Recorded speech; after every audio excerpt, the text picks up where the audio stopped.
अमरनाथ यात्रा पर आतंकी हमले की साजिश रच रहे 2 आतंकी ढेर पहलगाम में हुई मुठभेड़ के बाद सुरक्षा बलों ने मार गिराया। भारी मात्रा में गोला बारूद बरामद, सर्च ऑपरेशन जारी।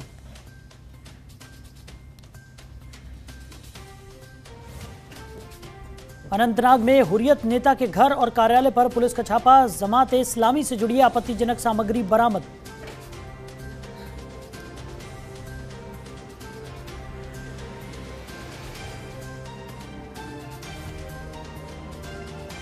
जम्मू कश्मीर परिसीमन पर पाकिस्तान का विरोध, परिसीमन पर दर्ज कराई आपत्ति, कहा परिसीमन से मुसलमान होंगे कमजोर, हिंदुओं के प्रतिनिधित्व बढ़ाने की साजिश।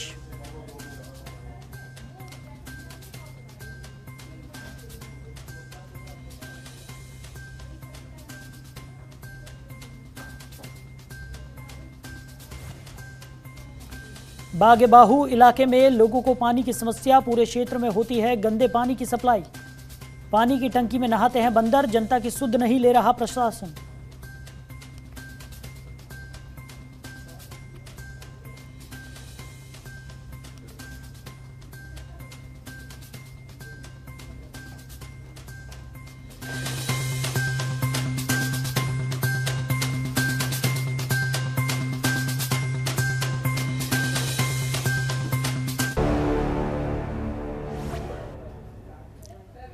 नमस्कार, जनतंत्र टीवी देख रहे हैं आप। मैं हूं आपके साथ साहिल धूलिया। बुलेटिन की शुरुआत करेंगे बड़ी खबर के साथ। जम्मू कश्मीर के पहलगाम में आज सुबह आतंकवादियों और सुरक्षा बलों के बीच में मुठभेड़ हो गई, जिसके कुछ देर बाद ही सुरक्षा बलों ने 2 आतंकियों को मार गिराया। फिलहाल दोनों तरफ से गोलीबारी हो रही है। आतंकियों को सुरक्षा बलों की संयुक्त टीम ने घेर रखा है। दरअसल सुरक्षा बलों को सूचना मिली थी कि पहलगाम के साथ लगे जंगलों में आतंकी छिपे हैं। सुरक्षा बलों ने जंगलों को चारों तरफ से घेर लिया और दोनों तरफ से फायरिंग शुरू हो गई। इस समय काफी संख्या में पर्यटक यहां पर मौजूद हैं। सुरक्षा बलों ने पर्यटकों के लिए कोई भी रास्ता भी बंद नहीं किया।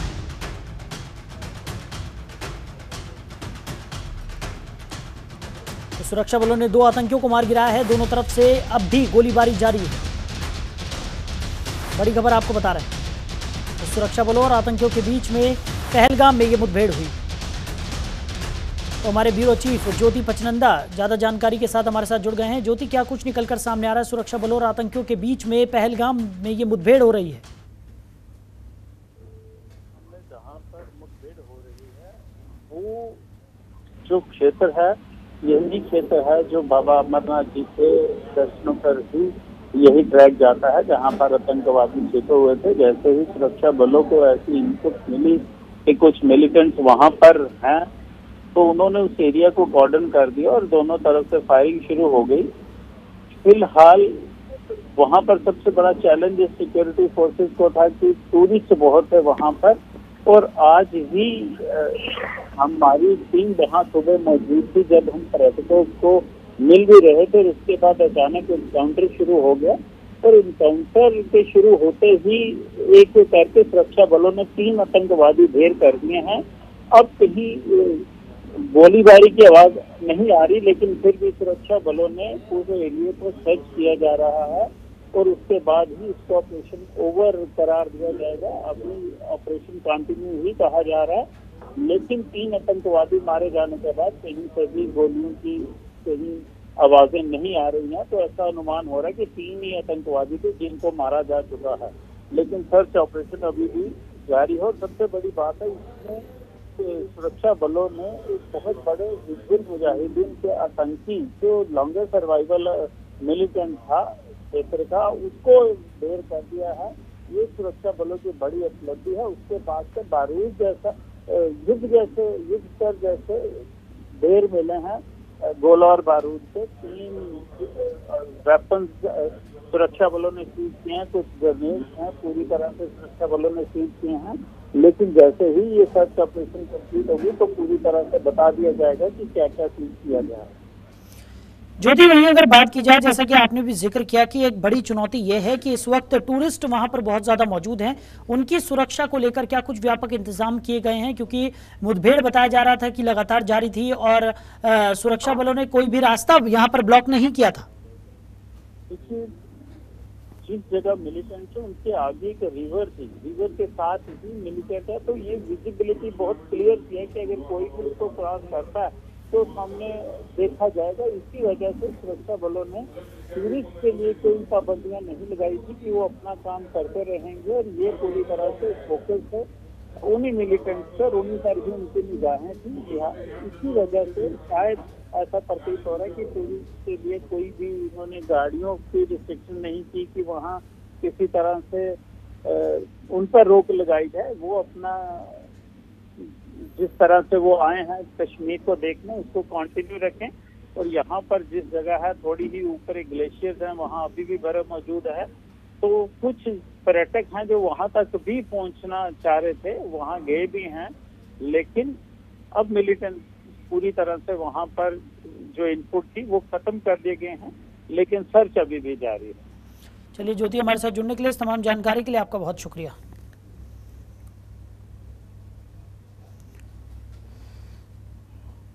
बढ़ते आगे। अमरनाथ यात्रा शुरू होते ही जम्मू कश्मीर में आतंकी गतिविधियां एक बार फिर से बढ़ गई हैं। दरअसल अमरनाथ यात्रा आतंकियों के निशाने पर है। ऐसे में अनंतनाग जिले के पहलगाम में सुरक्षा बलों ने कुछ आतंकियों को घेर लिया। सूत्रों के मुताबिक पहलगाम इलाके के श्रीचंद टॉप पर आतंकियों और सुरक्षा बलों के बीच एनकाउंटर हुआ, जिसमें सुरक्षा बलों ने एक एक कर 3 आतंकियों को मौत के घाट उतार दिया। मारे गए तीनों आतंकी हिजबुल मुजाहिदीन के साथ जुड़े हुए थे। मारे गए आतंकियों में एक अशरफ मौलवी और अन्य आतंकी शामिल हैं। जम्मू कश्मीर पुलिस ने बताया कि अमरनाथ यात्रा को देखते हुए ये एक बड़ी सफलता है, क्योंकि आतंकियों के निशाने पर अमरनाथ यात्रा है। जम्मू कश्मीर में आतंकी गतिविधियां बढ़ने की वजह वहां का परिसीमन भी है। बता दें कि परिसीमन का आतंकी संगठनों की ओर से लगातार विरोध भी किया जा रहा है।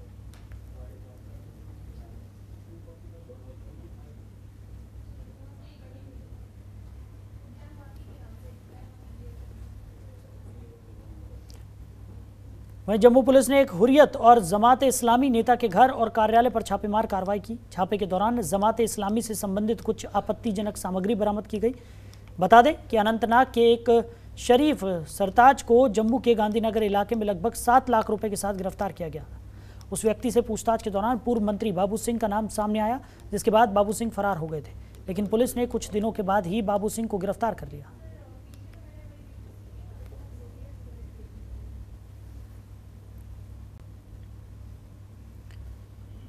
उधर परिसीमन आयोग की ओर से कठुआ नॉर्थ विधानसभा क्षेत्र का नाम बदलकर जसरोटा किया गया है। इससे जसरोटिया जाति के लोगों में काफ़ी खुशी है। इस मौके पर जसरोटिया जाति के लोगों ने ढोल नगाड़े बजाकर अपनी खुशी जाहिर की और मिठाइयाँ बांटी। इसके साथ ही परिसीमन आयोग का तहे दिल से शुक्रिया अदा भी किया और कहा, परिसीमन आयोग ने एक ऐतिहासिक काम किया है जिसके लिए हम उनके ऋणी हैं। हमने अपनी रिकमेंडेशन डीसी कठुआ को भी बताई थी, लेकिन इसलिए हम उनका भी शुक्रिया अदा करना चाहेंगे। हमें सबको बड़ी खुशी है कि जो डिलिमिटेशन कमीशन ने हमारी जो मांग थी एक कि नॉर्थन कठुआ की जो कॉन्स्टिट्यूंसी है उसको जसरोटा के नाम पे कर दिया जाए, और जो कि एक बहुत ही हमारी जेन्युइन डिमांड थी, क्योंकि उस प्लेस का एक इतिहास है। और सबसे बड़ी बात जो थी कि वहाँ पे लाखों लोगों का एक फेथ है उस प्लेस पे, और जो पुरानी सरकारें रही हैं उन्होंने उस प्लेस को इतना ध्यान नहीं दिया। पर हो सकता है आज इस कॉन्स्टिट्यूंसी को जब इसको जसरोटा का नाम दिया गया है तो उस हिस्टोरिकल प्लेस को फिर से एक अच्छी प्रगति मिले, उसकी उन्नति हो, तरक्की हो, और उस प्लेस को कोई एक अच्छा हो सकता है कल को टूरिस्ट स्पॉट मिले। इसलिए हम सारे डिलिमिटेशन कमीशन को और जिन लोगों ने हमारी ये मांग स्वीकार की है उनका तहे दिल से शुक्रगुजार हैं और धन्यवाद करते हैं कि हमारी ये मांग पूरी हुई। जो एक हमारी मांग थी जिसको हम फरवरी महीने से लेकर जद्दोजहद कर रहे थे, हमने डीसी साहब को मेमोरेंडम दिया, इलेक्शन कमीशन को मेमोरेंडम दिया थ्रू डीसी कठुआ।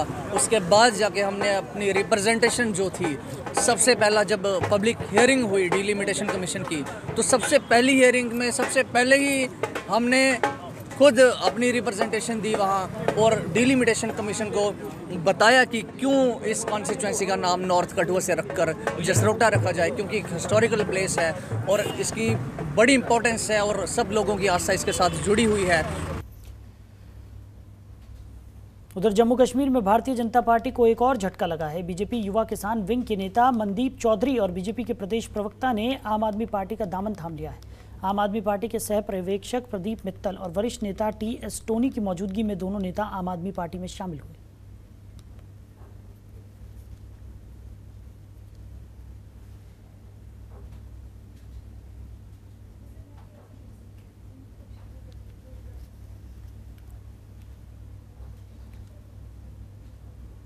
तो जम्मू कश्मीर में भारत के परिसीमन कराए जाने पर पाकिस्तान आग बबूला हो गया है। पाकिस्तान के विदेश मंत्रालय ने भारत के प्रभारी राजदूत को तलब करके परिसीमन पर आपत्ति दर्ज कराई है। पाकिस्तान ने दावा किया है कि इस आयोग का उद्देश्य कश्मीर में मुस्लिमों को नागरिकता से वंचित करना और उन्हें कमजोर करना है।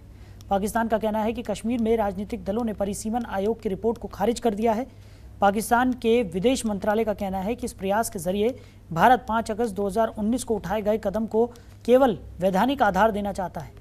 इस कदम के पीछे भारत सरकार की गुप्त योजना छिपी हुई है। भारत ने परिसीमन के नाम पर विधानसभा क्षेत्रों को फिर से डिजाइन किया है ताकि मुसलमानों की बढ़त को कम किया जा सके। जम्मू कश्मीर में भारत के परिसीमन कराए जाने पर पाकिस्तान आग बबूला हो गया है और पाकिस्तान के विदेश मंत्रालय ने भारत के प्रभारी राजदूत को तलब करके इस पर आपत्ति भी दर्ज कराई है।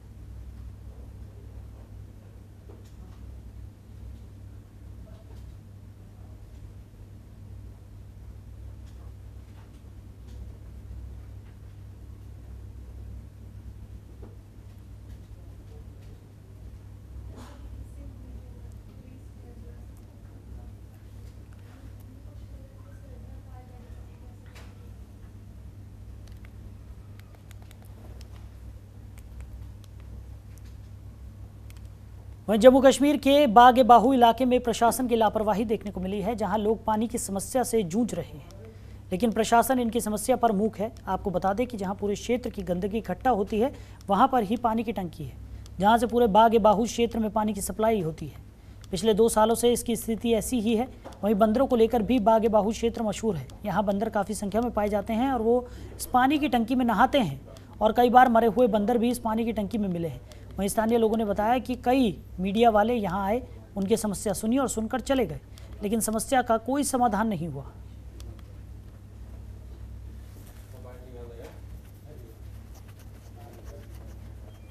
ये कम से कम भी 2 साल से टूटा हुआ है, जहाँ इसका छत गिर गया है और काफ़ी बार चैनल वाले भी आए हैं, देखा है। और बात ये हम ओल्ड बस्ती से बिलोंग करते हैं और शेड्यूल कास्ट बेसिकल ये जो गांव है सब शेड्यूल कास्ट है और ये सिर्फ शेड्यूल कास्ट को ही पानी जाता है और तो कोई पीता नहीं इसमें। जो हमारे गरीब लोग हैं और मजदूरदार है, ये हमने 2-3 बार मीडिया वाले भी आए और बातें की और पैसा भी सैंक्शन हो गया। बोलते हैं कि पैसा सैंक्शन हो गया, लेकिन अभी तक ना कोई काम शुरू हुआ है और ना आप जनाब देख सकते हैं ये छत पूरी गिरी हुई है, उधर बंदर मरते हैं और यही पानी हम लोग पीते हैं। और उसका क्या करें सर? बंदर तो होते ही होते हैं सर। बीच में आज आपने देखा 2 दिन मौसम भी ख़राब रहा, बारिश का पानी भी इसके अंदर जाता है और जब तूफ़ान आता है सारी डस्ट वगैरह गंदगी सारी इसके अंदर जाती है और वही पानी जो है लोगों के घरों में पाइपलाइन में जाके और लोगों के घरों में पहुंचता है और यही लोग जो बाहूफोर्ट के लोग हैं यही पानी पी रहे हैं।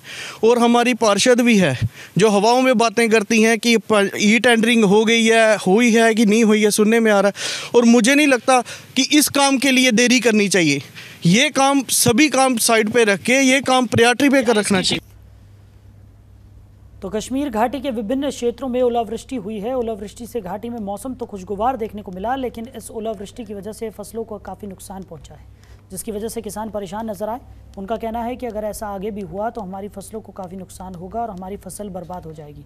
वहीं मौसम विभाग ने अगले 24 घंटों में कश्मीर घाटी के अधिकतम हिस्सों में बारिश के साथ ओला पड़ने की संभावना भी जताई है।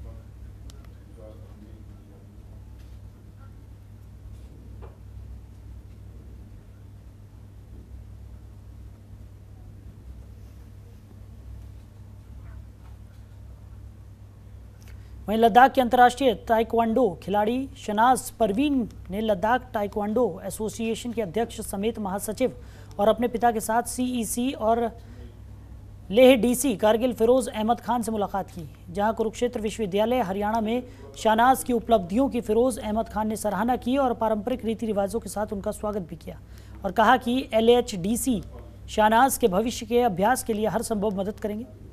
तो फिरोज अहमद खान ने लद्दाख में खेल के प्रचार और विकास में लद्दाख ताइक्वांडो एसोसिएशन की भूमिका की भी सराहना की, जिससे लद्दाख को कुछ बेहतरीन खिलाड़ी दिए हैं।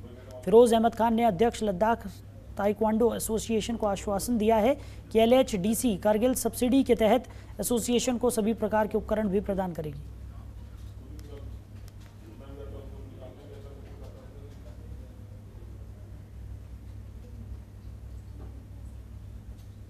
हमारे लद्दाख में ताइक्वांडो एक ऐसा गेम है जो कि ओलंपिक गेम है, वाहिद गेम जिसमें बच्चों ने नेशनल और इंटरनेशनल लेवल पे लद्दाख को रिप्रेजेंट किया है। और ख़ासकर यूटी बनने के बाद स्पोर्ट्समैन को जो बेनिफिट मिला है यूटी का वो बहुत ज़्यादा है, क्योंकि एक पहले हमें जम्मू कश्मीर में पूरे 22 डिस्ट्रिक्ट के साथ कम्पीट करना पड़ता था। अभी हमारा कंपटीशन बहुत कम तो हम नहीं कह सकते, बट जो स्कोप है वो थोड़ा ज़्यादा बढ़ गया है बच्चों के लिए। और लद्दाख यूटी बनने के बाद जितना बेनिफिट मिलना चाहिए वो बेनिफिट्स अगर मिल जाए, बच्चों को इंफ्रास्ट्रक्चर अगर डेवलप हो जाए और बेहतर हो जाए तो हम इंटरनेशनल लेवल तक हमारे बच्चों को रिप्रेजेंट करवा सकते हैं। मैं Shahnaz Parveen, national taekwondo medalist from Kargil Ladakh. मैंने जो है बहुत टाइम से ताइक्वांडो खेला है और अभी भी मेरा कंटिन्यू है। तो मैंने स्टेट में मैं चैम्पियन रही हूँ और साथ ही साथ मैंने नेशनल्स में भी बहुत मेडल लिया है। ऑल इंडिया इंटरसाई जो दिल्ली में हुआ था उसमें मेरा ब्रॉन्ज मेडल है और मैंने जूनियर नेशनल भी खेला है बेंगलोर में। और साथ ही साथ में मैंने एमपी में सीनियर नेशनल भी खेला है। 2016 में मैंने पुणे में SGFI नेशनल्स भी खेले हैं और अभी मेरा रिसेंटली ऑल इंडिया यूनिवर्सिटी में मेरा मेडल आया है। तो मैं आने वाले जो जितने भी इंटरनेशनल टूर्नामेंट्स हैं उनकी मैं तैयारी कर रही हूँ। मैं उम्मीद करती हूँ कि हमारे यूटी एडमिनिस्ट्रेशन मुझे इसमें सपोर्ट करेंगे। जितने भी मेरे आने वाले इंटरनेशनल टूर्नामेंट होंगे उसमें मुझे सपोर्ट करेंगे। Thank you. उधर लद्दाख विश्वविद्यालय ने गुजरात विश्वविद्यालय में 7 दिनों के अध्ययन दौरे के लिए कारगिल और लेह के 60 छात्रों के बीच और उनके बैच को हरी झंडी दिखाकर रवाना किया। इस दौरान माननीय कुलपति डॉक्टर SK मेहता समेत लद्दाख विश्वविद्यालय के निदेशक लेह परिसर की उपस्थिति में लेह परिसर से छात्र यात्रा बस को झंडी दिखाकर रवाना किया। इस मौके पर लद्दाख यूनिवर्सिटी के कई अधिकारी भी मौजूद रहे। इस दौरे का उद्देश्य दोनों विश्वविद्यालयों के छात्रों को एक दूसरे के साथ बातचीत करने और क्रॉस सांस्कृतिक अनुभव साझा करने का अवसर प्रदान करना है।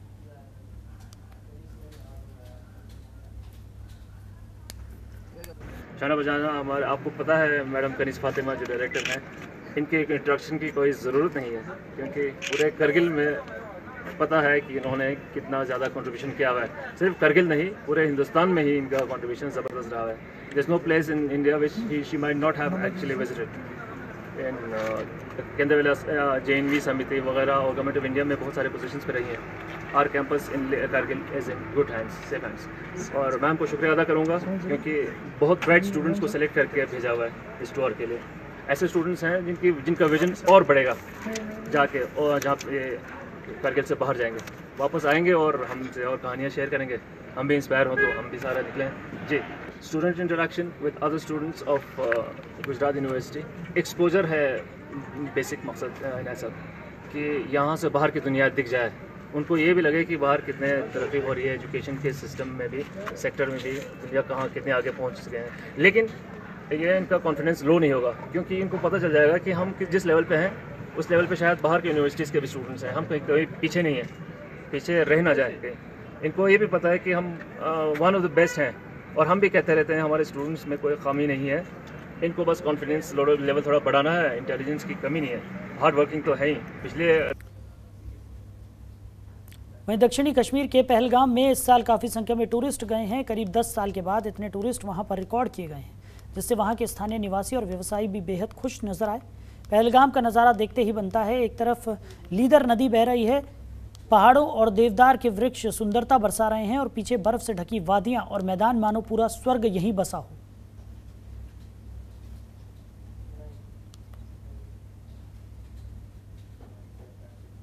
मेरा नाम पल्लवी है। कश्मीर मुझे बहुत ज़्यादा अच्छा लगा। यहाँ प्रकृति का सौंदर्य है और ये यहाँ मतलब खुश होने की सबसे ज़्यादा मतलब एक्साइटेड होना मतलब बहुत अच्छा लगा। रहेगा कि आप जरूर आओ, अपनी प्रकृति का असली सौंदर्य देखो और आनंदित हो और मदमस्त हो, इचलाओ, खुश रहो, मतलब पूरा एंजॉय करो यहाँ पे। आपका ये असली सौंदर्य देखने के लिए आपको यहाँ आना ही चाहिए, तब पता चलेगा कि दुनिया कितनी खूबसूरत है। कश्मीर के लोग का अभी तो मौसम बहुत ही अच्छा है और हम आकर बहुत ही खुशी हो रही है। पूरी फैमिली के साथ हम लोग आए हुए हैं और सारे बच्चे एंजॉय कर रहे हैं। और यहाँ का मौसम, वातावरण और सबसे बड़ी बात है कि यहाँ के लोग काफ़ी मतलब वेलकम करते हैं गेस्ट का। Thank you. हाँ सर, मेरा नाम मोहम्मद अमीन है और इस बार जो रश है वो बहुत बढ़िया है। 2022 है, इसमें बहुत रश है, टूरिस्ट बहुत एंजॉय कर रहे हैं यहाँ पे, बर्फ़ पे, यहाँ रिवर पे, और यहाँ बहुत सारा टूरिस्ट आ रहा है। मिनिमम दिन को मैक्सिमम 5000 से अब टूरिस्ट आ रहा है और हम लोग बहुत खुश है। यहाँ काम भी अच्छा चल रहा है, हर किसी का काम, स्लेज हो, ये फोटोग्राफर हो या ये जूते वाले हो, कोई स्टिक बेच रहा है, कोई हेल्पर का काम कर रहा है, कोई गाइड उधर से है, ड्राइवर, सब कार वालों को भी अच्छा, बहुत अच्छा काम है। टूरिस्ट आ रहा है यहाँ पे, हम इससे बहुत खुश है। इस साल बहुत टूरिस्ट आया, हमने बहुत अच्छा कमाया है और इस साल यात्रा भी आएगी, हम खुश है। पिछले 2-3 सालों से टूरिस्ट नहीं आ रहा था, 370 का मसला हुआ था या कोविड हुआ था, यात्रा भी नहीं आई थी और टूरिस्ट भी नहीं आ रहा था। तो इस साल यात्रा भी आएगी और टूरिस्ट भी आ रहा है, और तो यात्रा यहीं से जाती है। सब लोग टूरिस्ट जो है यात्रा का इंतज़ार करते हैं, हम भी यात्रा का इंतज़ार करते हैं क्योंकि इस साल यात्रा खुलेगी तो हम भी यात्रा के लिए जाएंगे। तो भारतीय घरों में जब भी उत्सव का माहौल हो और कुछ स्पेशल बनाना हो तो उसमें मसाले के तौर पर केसर का खास तौर पर इस्तेमाल किया जाता है। औषधीय गुणों से भरपूर केसर दुनिया के सबसे महंगे मसालों में से एक है। केसर की खेती मुख्य रूप से कश्मीर के पंपोर और किश्तवाड़ इलाके में होती है। इसी पर देखिए हमारी खास रिपोर्ट।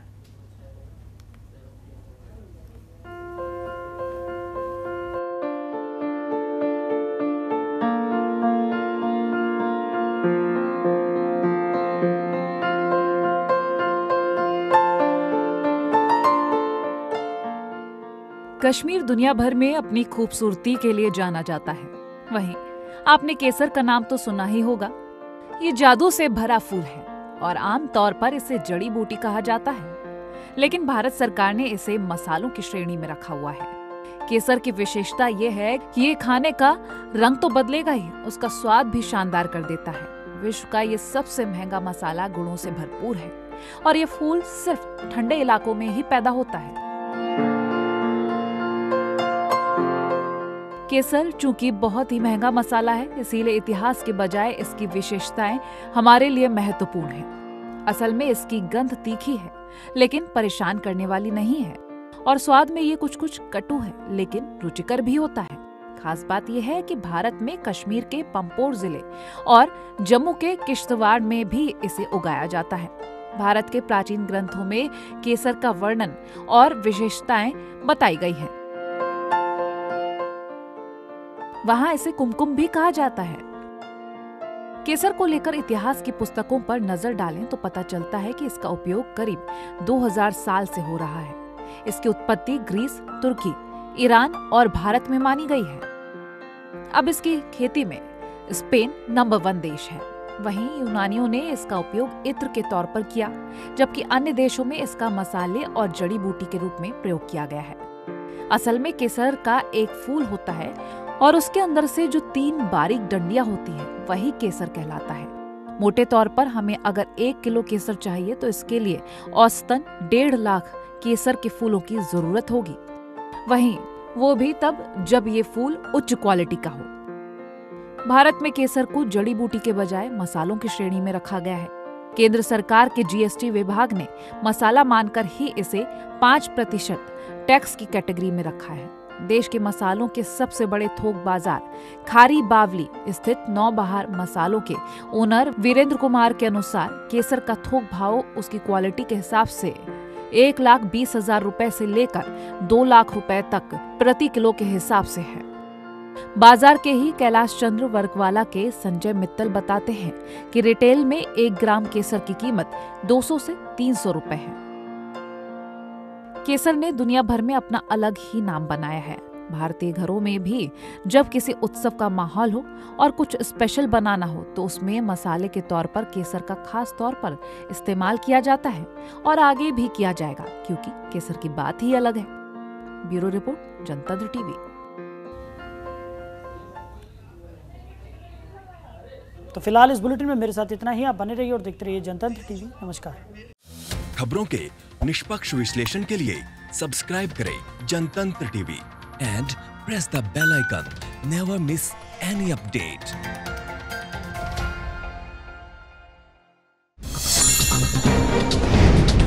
डाउनलोड कीजिए जनतंत्र टीवी ऐप को जो कि अवेलेबल है गूगल प्ले और ऐप स्टोर पर। अधिक जानकारी के लिए अभी डाउनलोड करें